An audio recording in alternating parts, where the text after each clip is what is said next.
First off, thank you for 30k subscribers. All we need now is Erebus to fuck everything up, and we'll be on our way to 40k in no time. Now, I've been a fan of Mortal Kombat for a long time, which is impressive given how the gameplay itself never really captured me. I never really had access to the 2D ones as a kid, and while the later ones looked pretty good, the original was pretty primitive even for when it came out. The 3D ones just felt really janky and slow to me. Soul Calibur 2 came out around the same time as Deadly Alliance, and it's easily superior. I fucking love that game. I have a world record in Soul Calibur 2 and no one cares. Guinness lied to me and said they don't take video game records, so I should contact Twin Galaxies instead. Then why did I have the book, Guinness? Why did I have the book? Anyway, much like the shows I've reviewed, I was a fan because of its fascinating world and story despite all of its other flaws. Were some characters unnecessary? Yeah, absolutely. Doesn't mean they couldn't be reinterpreted into something useful, though. I feel like Meat, who is one of the most hated characters due to the complete lack of an arc they gave him, was just a stumble in the road to creating his spiritual successor, Scarlet.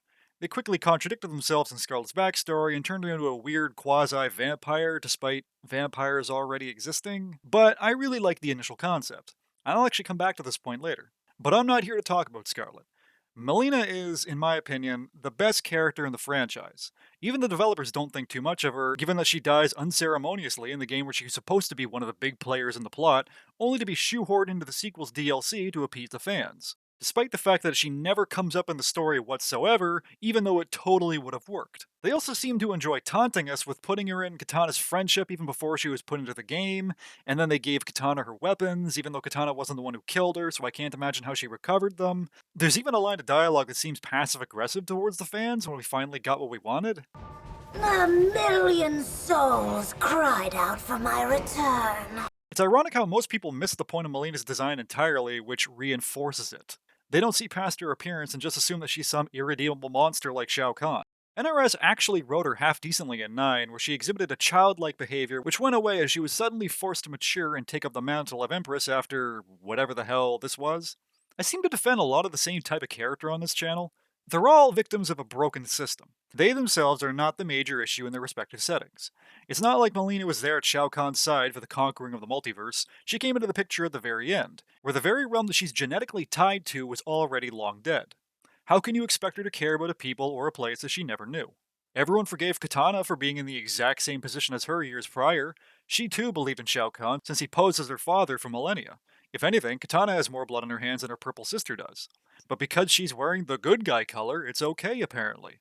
Am I saying Katana is beyond redemption? No, I accept her place on Team Good Guys. But you also need to understand that Katana already had a childhood prior to the fall of Edenia. Shao Kahn needed to use mind control to change her memories and keep her loyal. Mileena never had that. She was created in adult form, and while she was half Edenian, she's only ever known Outworld as her home. There's nothing to avenge or reclaim, so it would make sense for her to be more difficult to deconvert. And yet everyone just goes, oh, she's evil, and just ends it at that.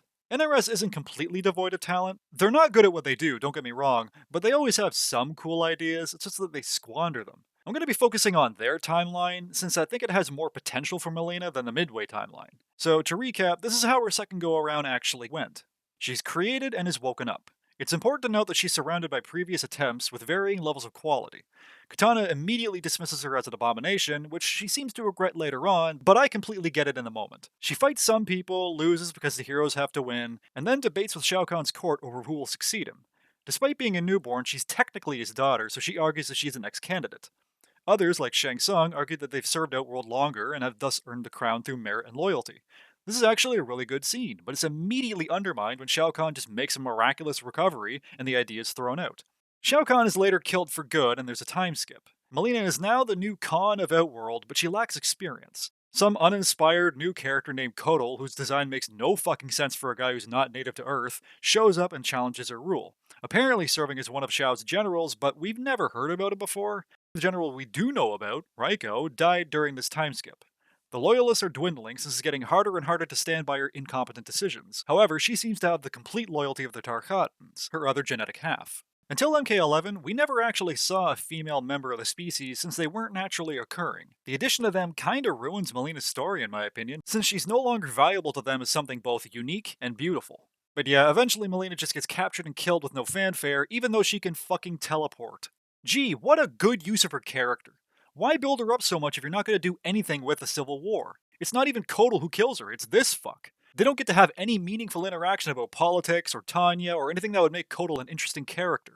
Instead, all the glory is given to this yellow shit stain who shows up out of nowhere, kills 3 classic originals, and then fucks off to the end without getting her comeuppance. Fuck Devora, all my homies hate Devora. Did you tell Jade about us? There's nothing to tell, Devora. Such deception, Kotal.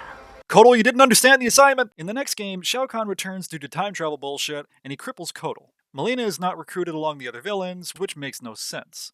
If you're going to include Shao Kahn, then what's the harm of including his most dedicated believer? Others simply serve him out of fear or false hope, but to her, that's just her dad. It's different. Furthermore, Mileena is the only character to have backups. Remember those incomplete Mileenas? They could take her place. I don't know if they'd have the same memories, but if they're not all awake simultaneously, then you could just have her soul occupy one of the bodies at a time anytime she's killed, allowing her to remain the same one, but with a limit to her respawn since there's only so many clones, so as not to make her overpowered or without stakes. That would also explain all the design inconsistencies, since these are all different bodies. You could also have one of these become a vampire after meeting Natara, thus explaining this weird non-canon vampiress outfit she had in X, which was never addressed or seen again. You could approach this in at least 2 different ways. Number 1. While I was never a fan of this idea, you could roll with it. Apparently Edenians aren't naturally immortal or long-lived. They use some sort of secret magic to extend their lifespan. Seeing as Edenia is destroyed, Shao Kahn is dead, and Katana wants nothing to do with her, Mileena wouldn't know the magic, and would have to resort to vampirism for immortality. Number 2. She falls in love with Natara, and it happens as a result of the relationship. Now, Shao Kahn intended to rule forever, so needing an heir seems pointless, no? Yes, he created her to get rid of Katana, but I don't get the impression that he would have just dismissed Mileena afterwards. He seemed genuinely upset about her death. You killed Mileena? But what if Shao Kahn intended to keep her around as a means of controlling the Tarkatans? She would be living proof that a lowly Tarkatan can descend to greater things, even though he's really just dangling a carrot in front of their faces. The only one that actually holds a position of power is Baraka, and the respect he gets is more from his people since he's the strongest and therefore the chief. He doesn't get so much acknowledgement from Shao himself. To my understanding, he's just a regular general like Kotal or Raiko, but that's not exactly clear. Here's how I would have approached this setup, because on paper it really works, but concept and execution are 2 different things. I wouldn't change anything about her in 9. 9's story is shit overall, but her small portion of it makes sense. The Outworld Civil War is the best story Mortal Kombat has ever told, and MKX should have been solely dedicated to its story. But Excalibur, the story's about Shinnok! You're right, it is. They did set him up in the last game, but the problem is, the uncertainty of Outworld's future is extremely important to the setting anyway, so you can't relegate something this important to non-game material. Plus, the official comics suck anyway and don't matter. I also want to state up front that I don't really have a place for Sindel in this rewrite. I'd just say she remained dead after she died in 9. Still, I have a bad feeling about my dead wife. What do you mean? She's alive. She's already dead. She just died. Just now? Yeah. Like right just now. Should I take her to the hospital? No. No. No, okay. no. They could further expand upon 9's introduction of firearms into this magical medieval world, further roping Earthrealm into the conflict. Not only are we in constant danger just by Outworld existing, but now we're the ones supplying them with weapons. You could have a whole SF subplot about intercepting human arms dealers. Kano does show up in X, but he's only there to steal Shinnok's amulet or something. They don't really use him or his gang in any logical way. War is good for business people. Getting paid to supply weapons to another dimension is one thing, that makes sense, but getting paid to help some ancient death god conquer Earth where you yourself live doesn't. Right off the bat, I'd can Kotal. Know your fucking place, trash. He's a pointless, stupid character, and his role in the plot would have been better suited to Raiko. He's a general we actually know about, and he already has that weird obsession with sneaking into Shao Kahn's chamber and wearing his helmet. He clearly had aspirations for the throne. Now, NRS doesn't seem to know what they want to do with Kotal. He's a bad guy, now he's a good guy. Now, he's racist, but he's still a good guy, trust me, okay? We swear. I actually like Mileena's court here. Barak is obvious, and Ermac is partially King Jared, so that checks out. Shang Tsung is dead by this point, but I could see him going either way. On one hand, he would object to her rule in favor of himself, but we could just view them as prized creations that make him look good, so it would be in his best interest to protect them. For as generally cold as Shang Tsung is, I could also see him being unable to turn against his creations being far too proud of them. Maybe he doesn't care about them, but they exist to show off his capabilities. Plus, he's Sabrina's uncle. I mean, he's gotta have a soft side, right?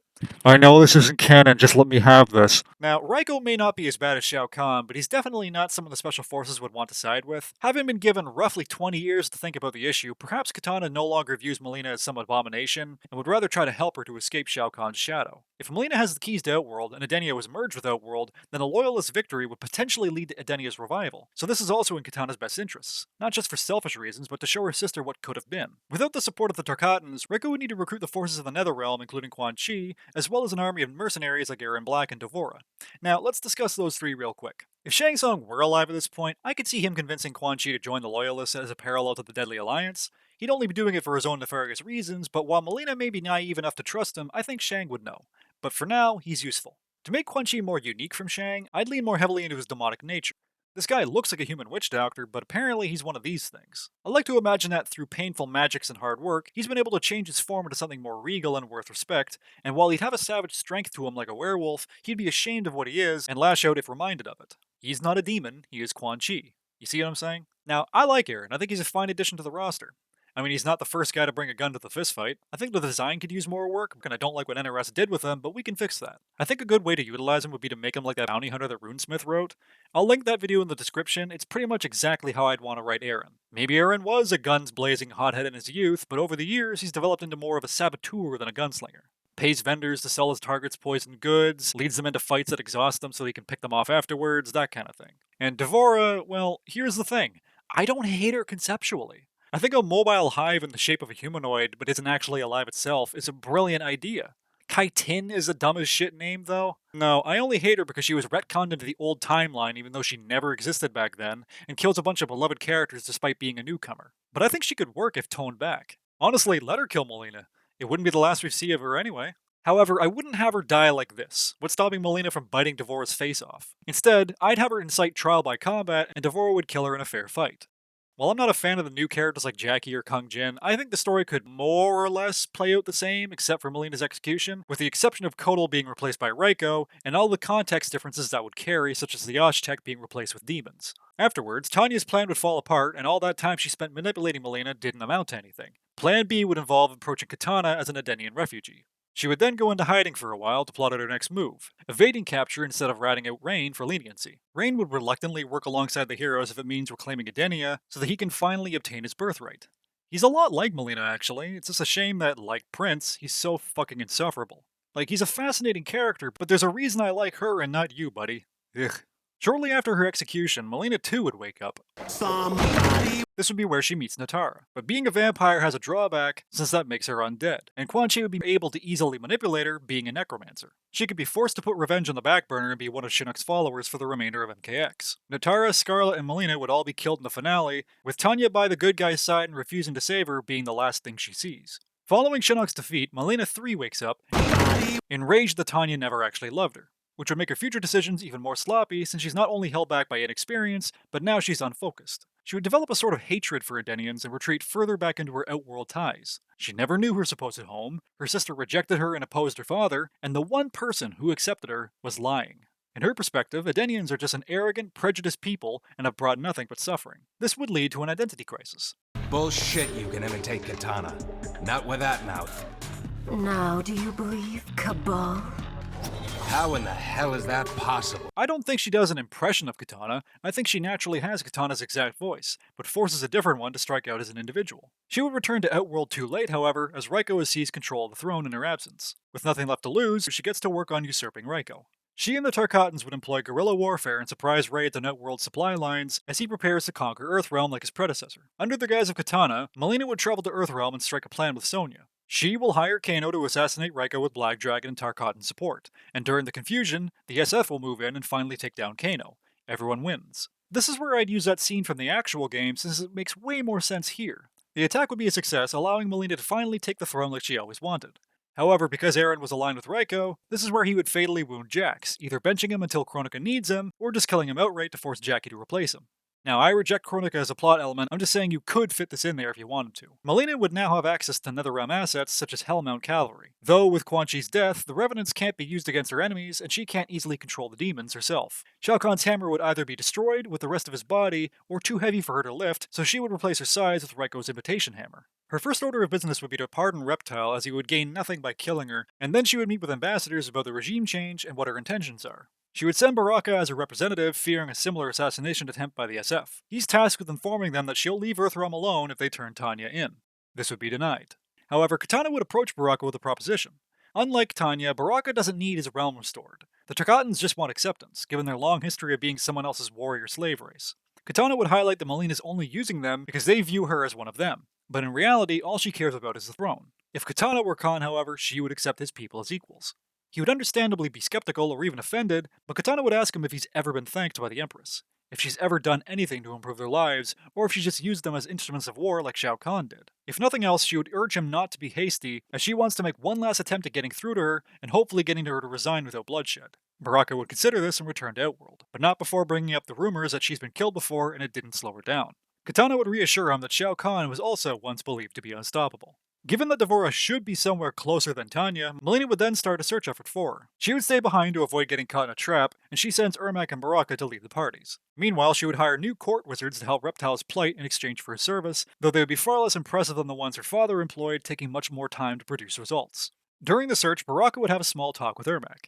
He would ask, to test the waters, why Ermac chose to side with the Empress rather than Raiko. Ermac could be fully aware of the Jared thing and feels the need to protect his daughter, but he knows he can't just explain that because it would make him look like a potential turncoat. If Baraka knew Ermac was Jared, then he would rightfully suspect that he will join Katana's side at some point. As for why he hasn't already, let's assume that he doesn't know Katana's still alive, or that he was pre-built with memory blockers that allow him to register Mileena as his daughter but not Katana herself. And even if this wasn't a problem, he doubts Baraka would be able to understand familial love given how Tarkatans are a mule race. They don't have children of their own. So instead, he simply answers that being a fellow creation of Shang Tsung is enough for him, especially in his creator's absence. A brotherly love rather than a fatherly one. Eventually they do find D'Vorah hidden amongst a crowd and a skirmish ensues. D'Vorah makes quick work of the Tarkatans but is crippled by Baraka. D'Vorah takes a nearby Outworlder child hostage and tries to bargain with them. Baraka wouldn't care and is willing to accept one child as an acceptable loss if it means completing his assignment, but Ermac's paternal instincts kick in and he attacks Baraka. They fight, and D'Vorah kills Ermac while he's distracted, unfortunately getting close enough for Baraka to apprehend her. He considers what Katana said and wonders what killing D'Vorah will actually accomplish for his people that the millennia of service under Shao Kahn couldn't. He might even feel resentment over the fact that Reptile is getting better treatment than him, or sadness that Mileena may end up using the Zaterrans just like she uses the Tarkatans. At the same time, he knows D'Vorah is dangerous and can't be trusted, so instead of hauling her back to the palace for an execution, Baraka just kills D'Vorah himself and sets off to Earthrealm to take up Katana's offer. Enough time has passed and Mileena starts to worry, so she sends out a second team to discover Ermac and D'Vorah's bodies. Too frustrated to notice Baraka's body was never recovered, she just assumes that he's dead and throws more money at the Zaterran project in preparation for a war with Earthrealm, given that they refuse to hand over Tanya. Whether or not Tarkatans still support her, their morale would obviously be hurt from losing their chief, so she might need backup. Reptile will be smart enough to see what's coming though and hatch a plan when the time is right. Ultimately, the stage is set for the final battle. By this point, the Zaterrans are ready, and they stand alongside the rest of Mileena's forces, not really knowing anything else in life. She would have a main force of Tarkatan and Zaterran warriors, a human-adjacent militia, and the uncontrollable demons in front acting as feral attack dogs, all flanked by herself and her generals on hellmounts. There wouldn't be enough court wizards to act as magical artillery, so they accompany the others as support. On the Earthrealm side, we have the Special Forces, the White Lotus, including a small force of Edenians, and Baraka. There would be a call for parley before any shot is fired. Katana pleads that it doesn't have to be this way, that they can be a family and Outworld as a whole can be better, in an attempt to appeal to Mileena's exclusive values since appealing to a dead realm clearly holds no weight. Mileena would be outraged, saying that Katana was the first person to reject her, but her real family stood by her the whole time. That Katana would dare to imply that her reign was flawed, seeing that she brought back a dead race purely out of benevolence. She'd ask what Katana has done by comparison. She aligns herself with traitors and murderers who not only killed Natara, but also their father Shao Kahn. It would be at this point that she would notice Baraka and the army behind her, and she would have an episode 3 moment. You turned against me! You have done that yourself. Ending with the parley being unsuccessful, and they would return to their armies. The war bugle would play, and the chains and the demons would be released. They wouldn't prove too effective, but they would make a dent in the SF numbers. The Tarkatans would begin marching. SF tanks would take some shots. The wizards would follow alongside them, raising barriers to shield them from the fire. Of course, there's a lot of cheating in there. A lot of they fight. One other idea I had is that you could have the wizards actually be Onaga's cult, who are only in it to bring him back. The cavalry is not coming. There. Done. Is this story perfect? No. Is it better than what we got? I'll let you decide.